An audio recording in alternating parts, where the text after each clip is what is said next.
Hi again then guys, and welcome to another heated head-on battle on Gran Turismo Sport. This time a battle which has been going on for far longer than the Evo versus the Impreza or the Viper versus the Corvette. This one is an age-old battle in the world of motoring, not just in games, but in the real world as well. Ford versus Chevy, Mustang versus Camaro. Now of course these are both newer versions of the respective vehicles than we've ever had before on Gran Turismo. That's what you'd assume on a newer game, that you would have that. So the question arises, which one is better, Mustang GT or Camaro SS? They're not necessarily the top tier versions of either, but at the same time, that can allow them to have more range in terms of how low the class can go rather than just how high it can go, potentially giving the car more usability. So, to find out which one is the best, primarily just as a form of entertainment of course, we're going to first break down each car individually, discuss its pros and cons and overall thoughts, then, as always, we'll put them in a head-on, top trump style, compare their numbers battle, to find out which one, at least for the fun of it, comes out on top. First of all then we have the 2015 shape Mustang GT. This is of course not the top of the Mustang tree, it's no GT350R for instance, but at the same time that does give it a little bit more of an edge potentially over what that car would be capable of, because something like a GT350R, or in the case of a Camaro, say a ZL1 for instance, they're already such a high class vehicle, being, well, that one would be an N500 car for instance, whereas this starts out at N400.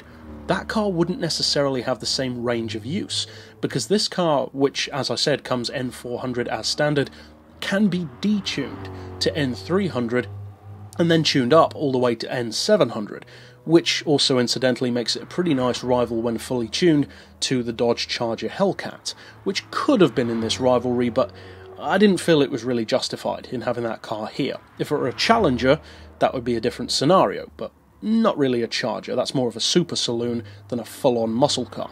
However, as far as this Mustang goes, it has an excellent range of tuning potential. Any car that can go from N300 all the way up to N700 is immediately going to grab my attention, so that's a good start. It's also only a 44 grand vehicle. That's cheap.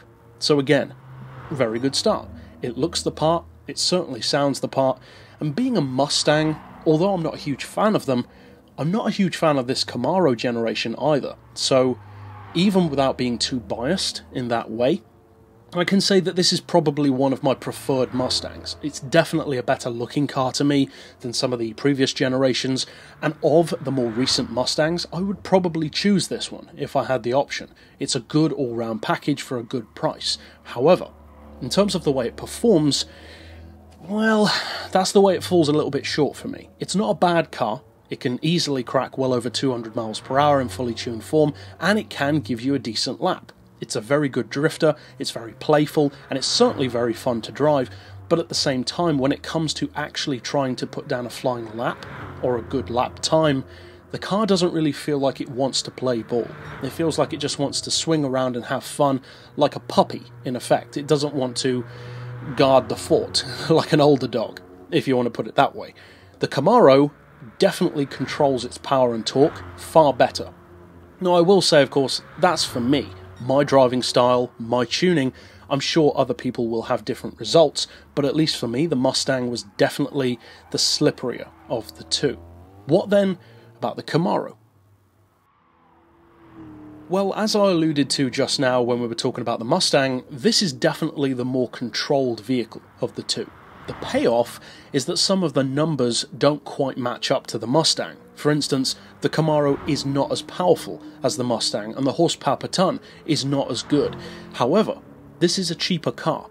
The Mustang is already good at 44 grand, this one's even better at 35, which is a similar price to what it was, or the equivalent to this was, on GT6. In terms of performance, you're looking at a similar kind of top-end speed. The acceleration isn't that much different. I'm sure if you put them in an actual drag race, you'd have interesting results, but on an overall flying lap, I didn't notice too much of a difference in straight-line performance.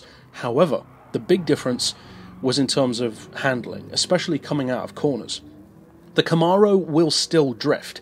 it is still a tail-happy vehicle. I'm not saying this is an Audi all-wheel drive model by any means. It is still a tail-happy muscle car. The difference is, the Mustang feels like it doesn't want to get back into line, whereas with the Camaro, it's much more controlled and much easier to drift it, while keeping the drift in effect as minimal as possible to keep that good lap time going. And as you'll see from the lap time in this video, it was the quicker of the two, for me, by a decent enough margin. However, that of course brings us to the final stage. Which one wins on paper?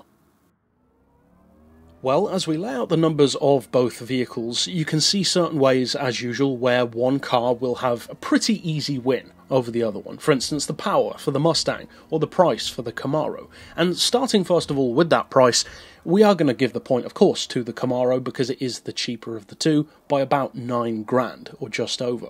As far as engine capacity as well, the Camaro also gets that point, being a 6.2 litre to the Mustang's 5 litre.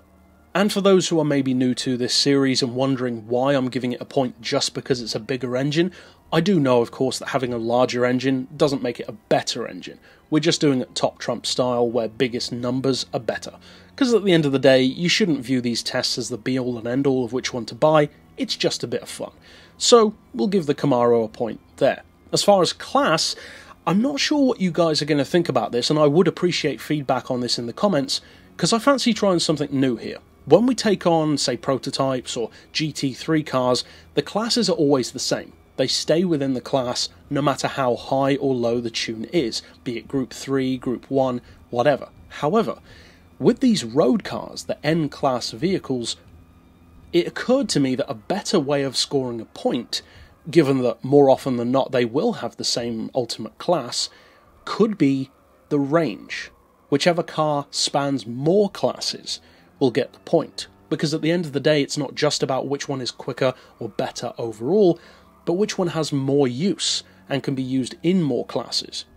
And for that, I'm going to give the point to the Mustang, interestingly, because although both of them can go up to N700, the Mustang can go down to N300, whereas the Camaro, interestingly, cannot. It stays in the N400 class, even with lowered power. And that gives the Mustang a very, very significant practical advantage, because if you buy the Mustang, you can quite simply use it more, and that is something which needs to be made note of. But as I said just now, I would still love to hear the thoughts of you guys down below as to what you think about giving the point that way, basically, instead of just biggest is best. As far as power, well, speaking of biggest is best, the Mustang easily gets the point there because it has around 30 horsepower more, 31 to be exact, so a pretty decent enough advantage. As far as torque though, interestingly, it does swing the other way in favour of the Camaro with 692 pound-feet to the 663 of the Mustang. As far as weight, once again it swings in favour of the Camaro, but not by much. The cars are very well matched in that regard. Only 7 kilos separates the two vehicles, which is a pretty tiny margin given how heavy both of the cars are. However, even though the Camaro is lighter, the fact that the Mustang has so much more power still gives it the point overall for horsepower per tonne with 505 to the considerably lower 486 of the Camaro. And as always, we do not award the lap times a point because there are way too many variables involved, like the driver, the tuning, the choice of track even, of course choice of tyres, all that kind of thing. But it is interesting to note that at least for me, the Camaro was the quicker of the two, and again, that is on this track. Who knows how it would turn out on a different one. And overall, that means that the Mustang comes in with 3 points to its name, and those points are class in terms of range, power, and horsepower per tonne, which are 3 very good advantages to have, but our winner this week is the Camaro, at least on paper, with 4 points, and those are price, which is a very notable one, the engine size, which is kind of irrelevant, but hey, the torque, which is higher, and the weight, which is that little bit lower. So both cars have some very significant advantages, but overall I would say that the biggest advantage that the Mustang has is definitely the fact that you can use it in that extra class. Having N300 potential is a huge advantage over the Camaro, because that quite simply means you can't use the Camaro at all in that class, whereas the Mustang you can. That is a big advantage, and one which you should definitely bear in mind. However, by far the biggest advantage of the Camaro is just how much better the control and the handling is. And again, that may just be for me or with my tuning, but of course I can only speak from my experience, and from that point of view, I would give the Camaro that significant edge. Overall then, that's it for this particular matchup, and of course I'll see you guys next time. But for now, as always, thanks for watching.